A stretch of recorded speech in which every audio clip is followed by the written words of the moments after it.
तेव्हा जेव्हा तुम्ही छत्रपती शिवाजी महाराजांच्या भूमीवरती जसं घरात शिव्या नाही देत तसं तुम्ही छत्रपती शिवाजी महाराजांच्या गडावर येत आहे, बरोबर?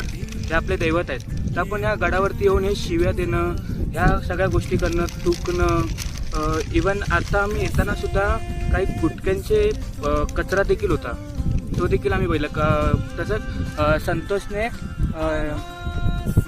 प्लॅस्टिकचे काही कागद होते ते उचलले, बॅगेत टाकले आणि जिथं ते लोकांनी सोय केलेली आहे कचरा टाकायची त्याच्यात टाकले. त्यांनी कवर नाही केलं तर कारण की लोकांनी उद्या कमेंट केली असते की तुम्ही शो ऑफ करताय, त्यासाठी आम्ही हे नाही केलं.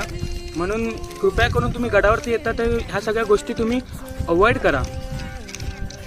मोजून 3 ते 4 तासाचा आपला ट्रॅक असतो. आपण प्रत्येकजण एन्जॉय करण्यासाठी येतो, एक वेगळा एक्सपिरियन्स घेण्यासाठी येत असतो. प्लस काहीतरी आपण दुसऱ्यांना देतो. निसर्ग आपल्याला एवढं सगळं देतो तर आपण निसर्गाला काहीतरी देणं भाग आहे. आपण